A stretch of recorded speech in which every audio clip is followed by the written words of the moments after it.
Hello and welcome to episode 2 of Healthy Knitting. Today is August 13th, 2013. Yes, that is right. And I am your host, Rosie. And as you can see, I have a little cat distraction here.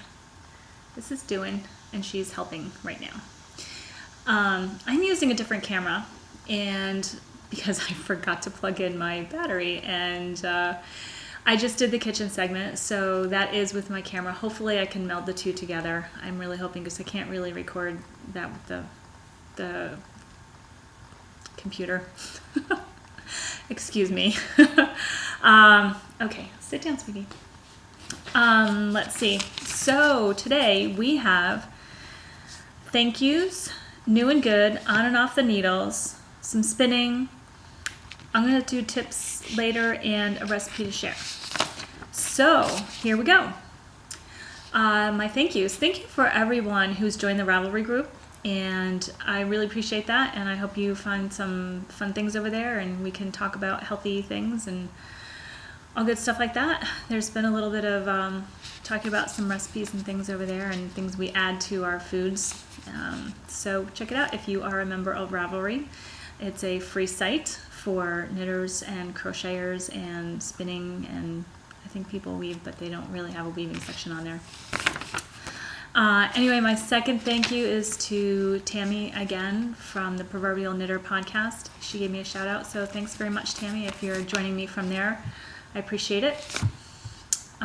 Okay, new and good. New and good is that I was able to join my knit group Thursday, and I had been away. Excuse me, now the cat's gonna knock this over. Come over here. I'd been away on vacation, and then prior to that I was gone again, so I really haven't seen my knit group for most of the summer, so it was really nice to visit with them and do some knitting.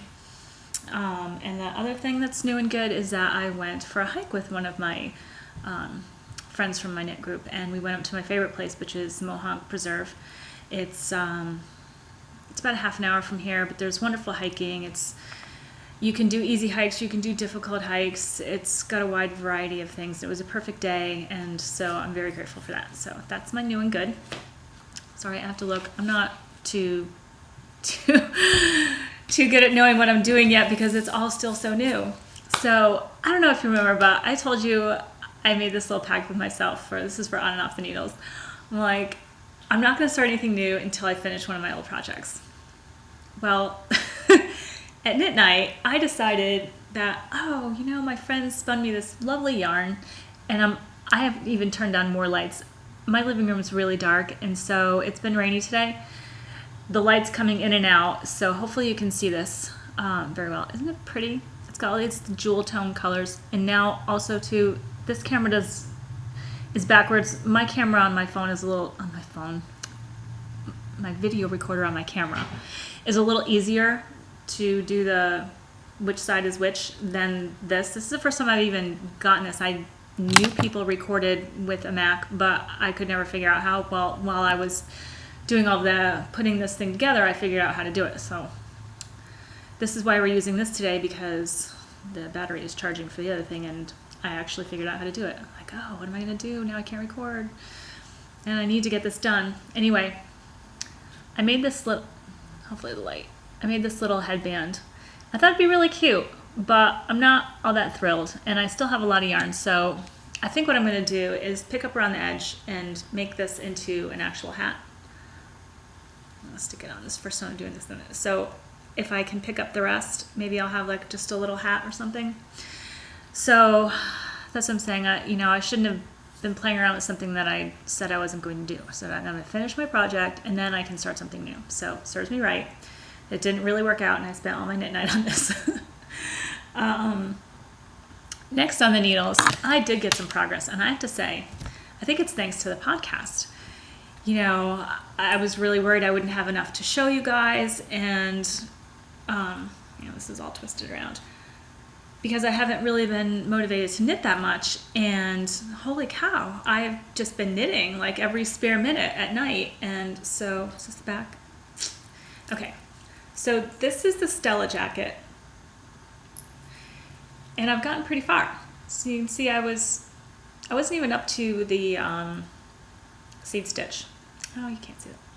before. So I've gotten pretty far. I'm at the point where I'm going to be adding on the sleeves, and it was about 11 o'clock at night, and I thought better of me not trying to figure that out, so I put it down.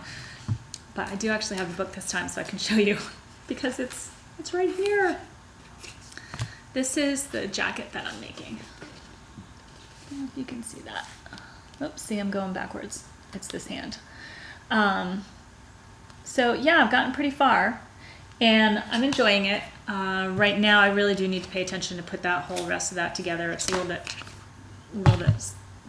more complicated than me just being half asleep. So I stopped doing that. So what I was doing some spinning. So that's all I have for on and off the needles is those two projects. So spinning, again, it's motivated me. I've got so much spun. I think you remember I told you last time, oh, you can see it. It's sitting right there in that little pile, the gray one that matches this. This is the Llama Angora that I got. Oh gosh, Vermont Llama Company. It's in the show notes, so I'll link it again. I wound up changing the ratio part of the way through because I was actually had it on the plying ratio, and then when I went to go through, I was like, oh no, I have it on the plying ratio, and I changed it. So it's not the perfect.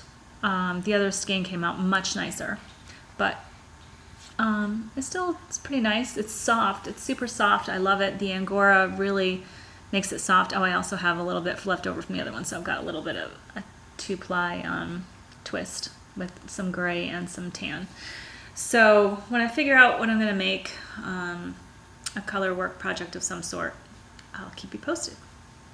So that's done. That's 2 ounces of Llama Angora. And then I had this Jacob swirl that I had gotten from Wellspring Farm, I think back in '06. I mean, really, some of the stuff has been sitting in there forever. And I had, oh gosh, now I can't even remember if this is 2 ounces or 4 ounces. It might be 4 ounces because it's pretty big. It's probably 4 ounces. Yeah. And what it was called Jacob Swirl. It was really cool. The outside was white, then the dark color of the Jacob was in the middle, and then another outside of white. So it's kind of like a tube with the black or the brown in the middle. So I decided to spin it like a swirl. And I actually have 2 different kinds of yarns here. One that was a lot thinner, and then I started getting really super thick with it. So half of it is probably a heavy worsted, and then the other part of it is more like a bulky weight. So I'm thinking of trying to make a project where I can use the smaller one for maybe a hat or something, and I can use the smaller one for the ribbing and the bigger part for the chunky part. And it is pretty soft for a Jacob. So that's kind of what drew me to it, because a lot of Jacobs aren't very soft. And when I saw this at New York Sheep and Wool, I was like, oh my God, that's just so lovely soft. So it's pretty cool. I like it. I have another swirl I'm trying to do that's with Llama. It might actually even be the Llama Company again. I haven't pulled it out in a while. I did a little bit of it, and then I stopped, so I didn't finish it. But it's 3 colors, and it's really pretty. So maybe I can finish that one of these days too. And then the third thing, I mean, really, so spinning I've done all year is more of the Wellspring Farm. And here's their card, Wellspring Farm. And what's cute is they write on the back the name of the animal. So this was Chieftain and Jojo. Isn't that cute? So I had 2 very similar colors, each 2 ounces of Llama. Sorry, cat's scratching. Stop. And so I decided to spin one and then spin the other and then apply them together. You can't really see. So I have 4 ounces, and this just came off the wheel before we recorded today. I think it's going to wind up being a DK weight.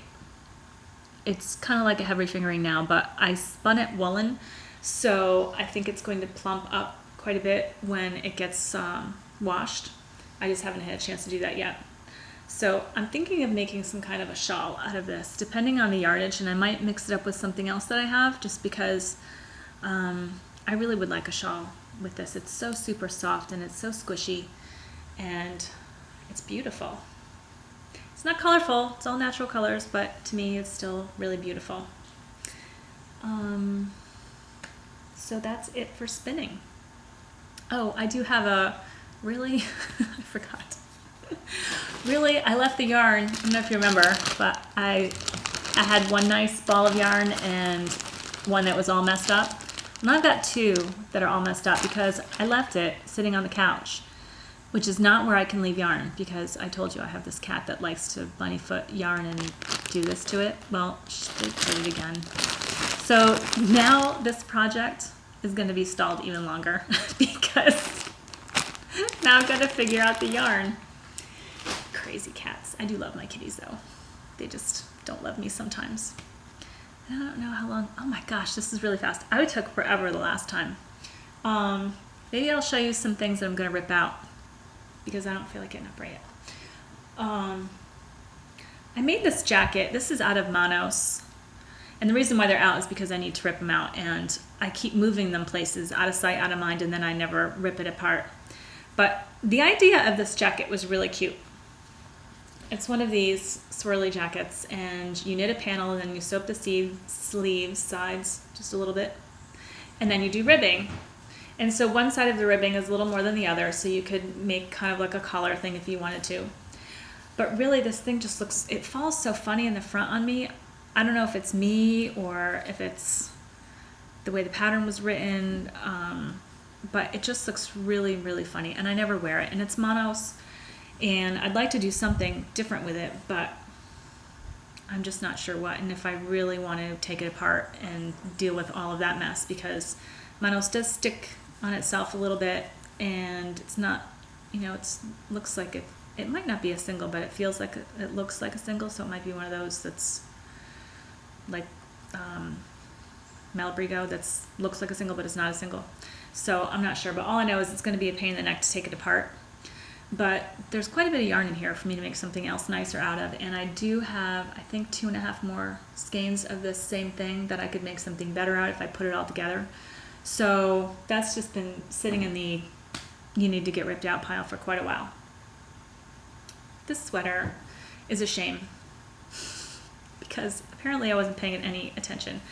Looks great, right? You know, you get this sweater and it works, but this is from the book, Custom Knits. I'm like, I know I have it here. It's the cute little sweater in there, but I wanted to change the neckline. And so I dropped it down, but I dropped it down way too far. So as you can see, it like comes across my chest really at an odd spot. It needed to be up a little bit higher. So what I was going for didn't quite work. I even went through and put the grosgrain ribbon on and everything, and the little snaps, sewed on the invisible snaps, everything, and I can't wear it. And this is really lovely yarn. It's yeah, I don't remember. It's from the Blue Sky Alpacas, the Surrey one. Yeah, I'll put it in the show notes. It's lovely yarn, and anytime I can grab some, I do pick it up. It's super soft and everything. So, and unfortunately this is top down, so I have to rip the whole thing out in order to fix this up to here. So I think I might just rip it out and make something completely different and call it a day. But again, it's sitting in the pile because that's such a pain in the neck to have to undo everything. Here's another one. Oh, that's another one I forgot about. This is just something I don't like to wear. It's not me anymore. I think I'm too older to wear a cute little shrug like that. So I need to rip that out. And I forgot that was sitting there. This all came up from upstairs the other day. I was like, you need to get on this stuff and get this done. This is a sweater I made, I think probably one of the first few sweaters I made. So quite boxy, no shaping. That's not really the problem, because if that were okay, I would wear it as a house sweater. But I did something weird. Look at the sleeve. Do you see how tiny this is? I need about 7.5 inches for my armhole, And this is probably about 6. It's really, when you put it on, you're like, oh, I'm stuck. So the whole rest of it's boxy except for right here, so it's not comfortable. The yarn's really nice. It's Adrian Vittadini. It's Adrian Vittadini pattern. I hardly ever do that. I hardly ever match up the yarn that matches the project. And I actually did that this time, and it didn't work. So I think this would be a lovely sweater as something else. So I'm going to rip this out too and make something else. A lot of times I just give my things that don't work anymore, I give it to Goodwill, and I don't care about it. But sometimes when I really like the yarn, or I think I could really make something nice out of it, I will keep it and just keep it, because apparently I don't rip it out to make something else. Yeah, okay, so that's it for those segments. I'm gonna stop this, and as I have to insert the other part, and I'm gonna come back with the closing. Thank you. Hello, we're in the kitchen. So today I'm actually not going to make the recipe for you, but what I'm going to do is show you the prep for the recipe. I have a good one that I found, and this, what I'm going to show you here comes from that, and I will put a link so that you can watch that yourself. The people who can have this recipe did a video that's fantastic, so I don't need to do another one for you. The recipe today is hummus, and here is my hummus plate.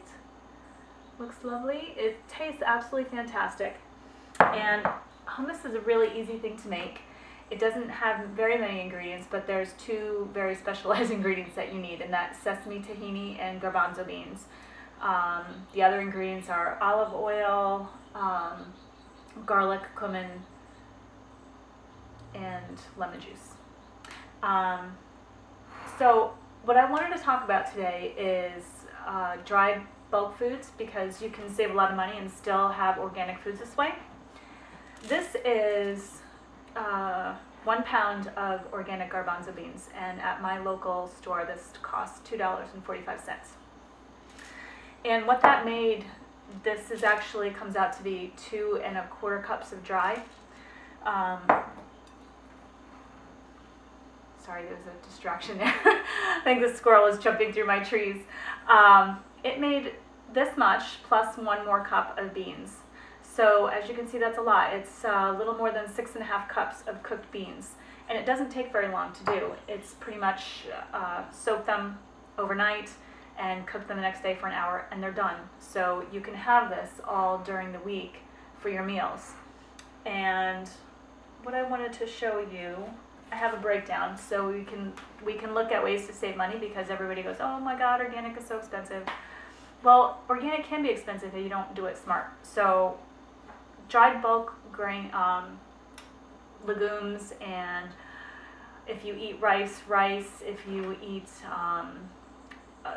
other things like barley and things like that, I buy all that stuff in bulk because I can buy it organic, it doesn't cost an arm and a leg, and I can make it myself. It's not a big deal. So this plate costs $2.04 to make. So if I were at the store to buy that, even a non-organic one, and the only thing in there that's not organic is the lemons, because I couldn't find any. I don't know why they're not around, but I couldn't find any. So $2.04, and that's a whole 16 ounces of hummus. I think it's a lot more than that at the store, even for non-organic. So here you have something that tastes great, it's freshly made, and you have all of these lovely beans to put in your foods during the week. I am going to serve that with carrots and celery today, organic carrots and celery, which can be a little pricey, but this whole plate is $2 worth of vegetables. So what I made up for with not buying and making my own, I could then eat the vegetables now. So I'm trying to find you ways to compensate, so you might be spending the same amount or a little less and getting something that's better for you and a better value. The other thing I wanted to talk to you about is ways to store these things. So my garbanzo beans right now are in an empty jar. This is just one that I bought something in, and now I'm using it for my dried goods. These I bought, and this is quinoa, and these are goji berries. I like how these fit in my containers. I wouldn't put grains in here, I just smaller items in here, but they stack on each other and they're not going to fall down. These can stack 2 on top of each other without being a problem in my cupboard. So I do like them because sometimes when you get them, they're different sizes. It gets all weird in there and then things fall down and you don't want glass breaking everywhere. But I do tend to store things in glass instead of plastic because I think it keeps things fresher. It's easier to clean. I just prefer it. I'm not really a plastic person. So again, I try not to buy things with a lot of plastic. So if you make your own, you're not throwing away a container now or recycling a container that was made from plastic. What's the other thing I wanted to talk to you about? Labeling. You will see, I do not have labels on these. I use these very quickly, but it's handy to label things, especially things like rice or flowers, because sometimes we don't know the flowers when they've been in there. So I usually put a date and what it is on the container, just on a little piece of tape or something like that. It doesn't have to be anything fancy. For things that I don't use that often, but for things that I use a lot, I don't bother because I know what they are and they're going to be gone relatively quickly. This is what I eat from. I don't buy a whole lot from the store pre-made. I make everything myself. It's much less expensive that way. And okay, so the other thing I wanted to talk to you about is, so okay, you're like, great, I've got this big bowl of chickpeas now. What can I do with this all week? Well, chickpeas go great in salads, and right now it is summer. So throw a handful of chickpeas in your summer salads. It's fantastic.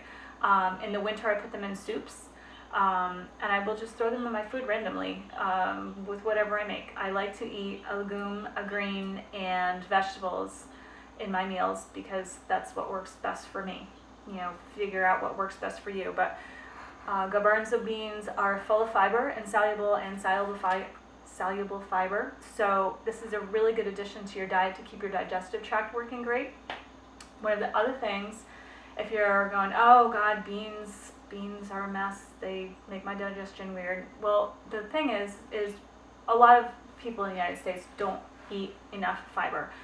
And then you eat fiber and it doesn't feel too good. Well, you need to drink extra water. You drink the water, it'll actually help things move. Not while you're eating your meal, but throughout the day. Just keep staying hydrated because that's going to actually help your digestive system and fill up for those soluble fibers that are going to suck in the water to help them move through your digestive tract. So that's my tip with that. I think that's it. Yeah. Okay, so that is your tip. See if you can buy in bulk to save some extra dollars so you can splurge on the other things where you can't and you have to shell out the money for the organic, if you will. And you can use glass containers. I forgot. I'm going to see if I can post a picture. I'm not really good with editing. This is my second podcast, so I'm not sure how this is going to work. But I took a picture of the beans soaking in the pot. I put a little bit of, I don't have kombu right now, so I'm putting wakame, which is a sea vegetable, in when I soak any types of beans. And it's supposed to help with the flatulence, I should say, what kombu is.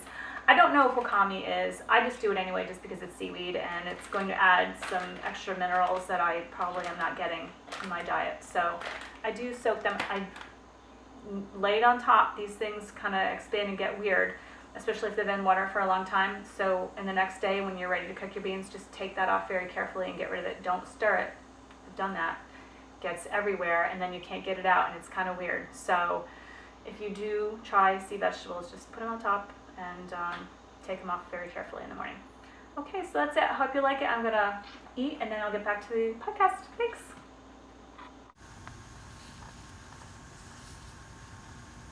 Hi, we're back. So, as you've just seen from the kitchen demo, that I need to adjust the camera when I start talking to you. I do apologize for that, and I will get better, and next time I'll be a lot more careful of the camera placement because I can't shoot it over. I've already eaten it. It was delicious. I had it for lunch today. So that's that.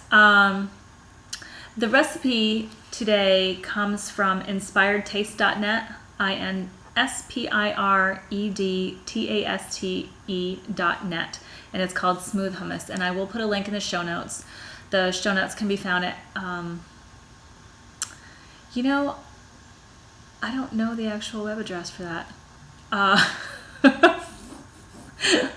So if you have found this through YouTube, I will have a link underneath with where you can find it. If you're on Ravelry, you already know how to find this podcast. So I need to get a few things more together. Like, I never told you what my Ravelry name is, although some of you have found me. And partly because I'm not exactly sure how to pronounce it. I don't speak French. I'm trying to learn. And so a while ago, I found this great name. I'm like, oh, let me have that be it. But I'm not exactly sure how to pronounce it. So I'm going to do my best. And anybody who speaks French, maybe you can phonetically send me a message. I'll spell it out so you can send it there to Gmail or on Ravelry. It's Le Petit Lux, I think, LESPETITSLUXES. And that is my username on Ravelry and at Gmail. You can find me there if you'd like to get in touch with me. Healthy Knitting. I know it's a WordPress site, so I don't exactly know how all of that goes together. Yes. What else did I want to say? Thank you for joining me today. I really hope you try this recipe and try buying some things in bulk and working it out. I do have more things I want to show you with bulk legumes and grains because that is how I operate. I buy them in bulk and I use them every day. It's part of my daily diet. So I think that's all that I wanted to say. There's always more, and then I get off the camera and I forget. So I can put it in for next time. But thank you so much. And next time again, I'll work on the camera angle a little bit better. So hope you enjoyed the show. Thank you. Please come over to the Ravelry group and post some tips if you have any tips to share with all of the group here.